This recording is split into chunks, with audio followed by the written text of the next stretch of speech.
What is the term called neuroplasticity and how this neuroplasticity play a role in the mental health, ma'am? Absolutely. So neuroplasticity is basically it's divided into like synaptic plasticity, structural plasticity, and what synaptic plasticity means is like your neurons talk with each other through synapses, which is just one neuron releasing neurotransmitter or the chemicals and the other neuron taking it and releasing an electrical circuit which we call as action potential. So, and what happens is when this repeated communication between two neurons happen, then the connection becomes stronger. There's a thing that we say, neurons that fire together, wire together. So if you keep firing the same kind of neural circuits or the group of neurons, you're gonna make that connection even stronger. So, structural plasticity, again, studies have shown that sometimes what happens is the neuron itself changes the shape. So, it gets even more, it develops more connections to catch more of the synapses, which we call the axons and the dendrites. So, the structure itself changes. Now, that happens in hippocampus, and that happens as you are in the neurodevelopmental stages. As you're growing, your neurons are constantly changing shape, so that some neurons, like if you're good at learning, the hippocampus will be more stronger, and it'll be better and better at learning new things. And if you're good at logic or decision making, your neocortex part will be stronger. Now, how it affects mental health? Like I said, neurons that fire together wire together. So, and also I mentioned earlier on in our discussion that when you are the every neural pathway, you can imagine that as a road. The more you walk on it, the road becomes smooth and easier to navigate and to walk. But the if you're like, so for example, if you're learning a new musical instrument, it's like a new road that you're creating, that you're carving out in your neural circuits, and that will be difficult in the beginning. But as you keep practicing and practicing, it just becomes human, like common nature, just becomes second nature essentially, and you just do it subconsciously. Just like practicing a guitar, it's like practicing of negative thoughts. If you're in the constant loop of chronic stress and negative thoughts, you are just walking down that road of negative thoughts all the time, and that becomes second nature. So you are not optimistic, then you're having this, you become a pessimistic person. And studies have shown that optimistic thinking actually improves a lot of your neurotransmitters balance and your heart rate as well. So what it means, that's a philosophical connotation to it, but the scientific or the neuroscience connotation to it is you have to start making new roads, new neural pathways, and start doing the synaptic plasticity or neuroplasticity in this case. So, again, as we age, our neurons are the more of this neuroplasticity happens when we are in the development stages of your life. So, until from childhood till 24. But once you cross 24, you have done a lot of pruning. Your synaptic plasticity or your neuroplasticity actually pretty much goes down. That's why when you are young, it's easy to learn languages, it's easy to learn a musical instrument. But when you grow old, it's difficult for the same reason. So that's why, again, when you face a trauma or an abuse or some sort of abandonment as a kid, it becomes very hard to get over it when you are an adult, because that was hardwired into you when you were a kid. You walked on that road several times every single day, making that as a second nature.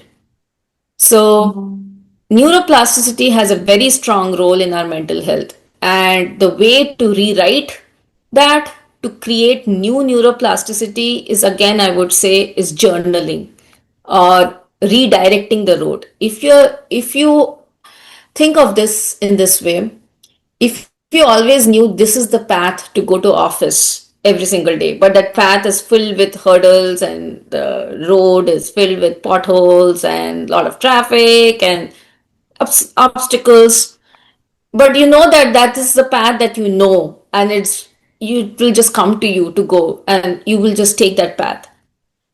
How about try to find a new path? In the beginning it's going to be difficult. It might take you longer, but find a new path.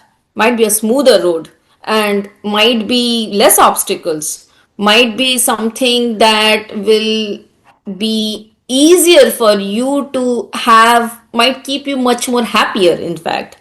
So, neuroplasticity is something that shapes that there's constantly is action in our brain, and it's more in action during developmental stages, like I said, but it's constantly working, and it happens more when you're sleeping. One of the thing people don't understand. When you sleep, you actually prune a lot of your connections and you strengthen some of the connections. That's why people say if you learn something before you go to bed, you have a better chance of remembering it and better chance of doing it, performing it better the next day. So it happens a lot during sleep, particularly your deep sleep. Your deep sleep is very much associated with synaptic pruning and synaptic connections. So, sleep is very important for neuroplasticity to happen.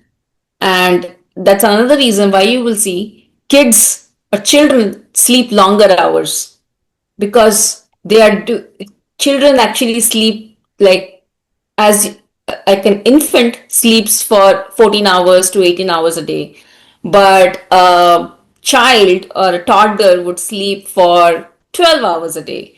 And as you're a teenager, you sleep less hours, you sleep like 8 hours a day. As you are young adult or you're having a job and everything, you sleep for 6 hours a day. As you grow old, it's even difficult to fall asleep and you sleep for 5 hours a day or 4 hours a day. So that's a direct correlation between neuroplasticity and sleep and mental health. So, long story short, neuroplasticity is one of the fundamental mechanisms our brain uses to reshape itself, to remold itself, to rewrite its code again and again and again. And this is something that we have to be consciously aware of it. And every time it writes a wrong code, we have to consciously rewrite it so that it doesn't lead to a hold down of mental health conditions such as anxiety or depression. Yeah, yeah. Speaking about neuroplasticity, we can just mention it in a very simple term that whatever you do it, just repeat it, it will be engraved and it will be make sure that you will be making it remember.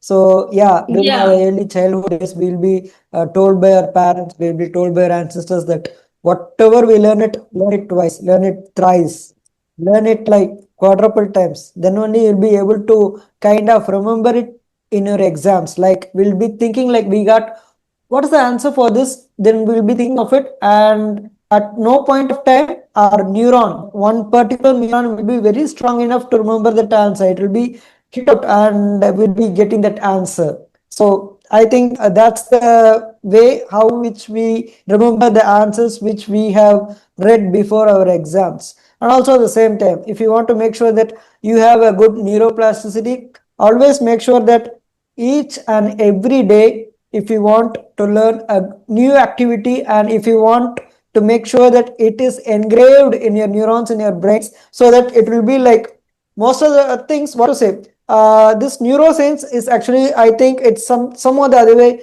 related with our spinal cord, because whenever we start driving the yeah, bike, most of the yeah, times what will be happening is we'll be thinking of something and we will be driving the bike. The actual thing is yeah, we are absolutely. thinking and that is activated by the brain, and we are driving that is controlled by our spinal cord. That's totally unrelated Yeah, absolutely. because Absolutely. It's very under, this is all your default mode network. Your subconscious is doing all those activities, the things that you have learned, and it's because you have done it so many times. driving, it just comes to you naturally that you don't even have to spend some computational power to actually do it. It just you do it along. That's how you do multitasking. Because if you do something, you would never see somebody multitasking five different new things at the same time. They'll always multitask with something that has something which requires autonomic activity, like driving or walking or I don't know, writing. and and then you are, well, not writing thoughtful things, just writing, copying or something. So but when you are, so spinal cord, it connects to your cerebellum, and it connects to your autonomic activities in your body. So essentially all the things that comes as autopilot in you, it does. And spinal cord is the one that helps you regulate your things like breathing. You don't even realize you're breathing, you're not even aware of it, but you're breathing, and that happens because of the connections.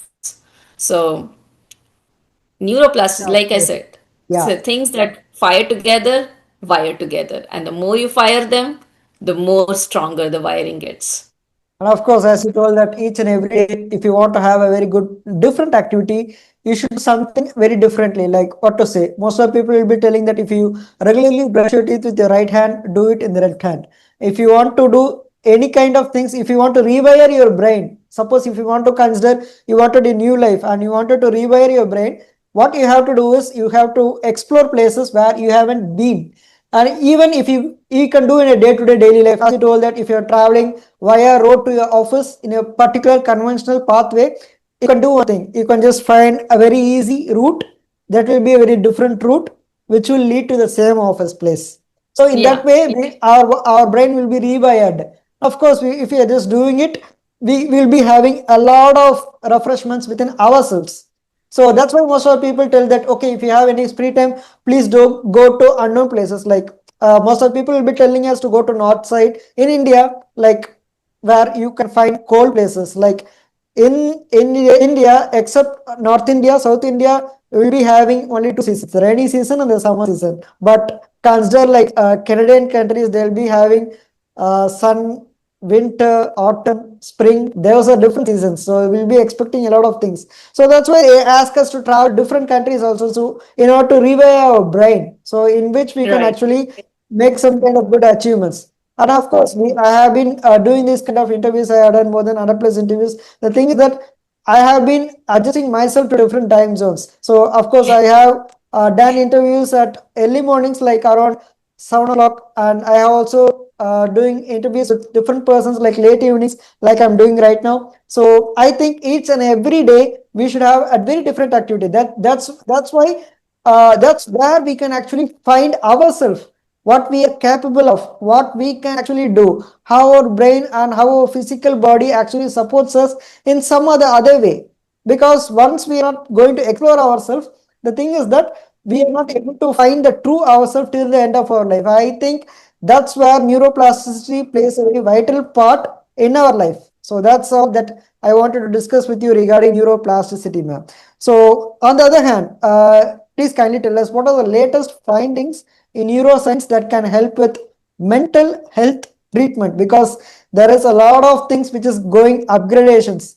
Like before 10 to 15 years, the iPhone was released. Right now it has come to iPhone 14 Pro. I think that's the latest version. So tell us, ma'am, what are the latest developments in this neuroscience field, and tell us how can it kind of cope up with our current mental health issues, ma'am. Absolutely. So, like for mental health, traditionally people use like pharmacological approaches, medications, and that has been the gold standard for the last 50 years or so. But recently, people have found technology as to be useful, and that's why people like me, who are engineers, find their way into neuroscience. So you can use so again, brain is a circuit. It's a small electrical currents. So you can make the currents go up and down regulated by applying electrical currents from outside. So transcranial electrical stimulation that is being heavily used to actually help with depression. And there's a very newer technique. Only in the recent years it has been studied. It's called low intensity focused ultrasound. So what it does, it sends these ultrasound waves that targets 1 centimeter by 1 centimeter of nucleus in your brain, and it makes them activated or inactivated.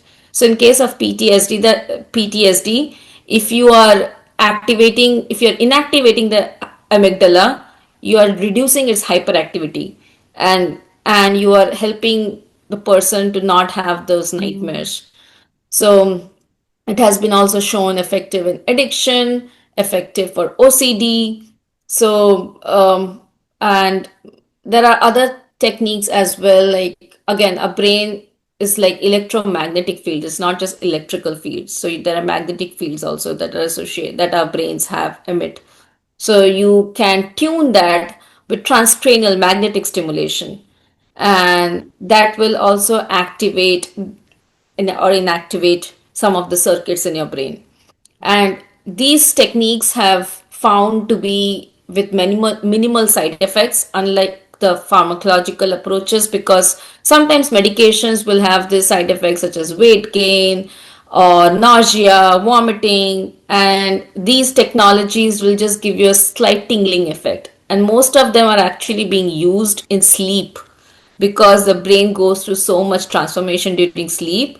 If you try to improve your REM sleep, or if you try to improve your deep sleep, you are actually affecting these mental health conditions, such as, for example, PTSD. It has been associated with abnormal REM sleep. And if you try to target that during those nucleus during REM sleep, you are affecting the PTSD symptoms. And studies have shown that actually.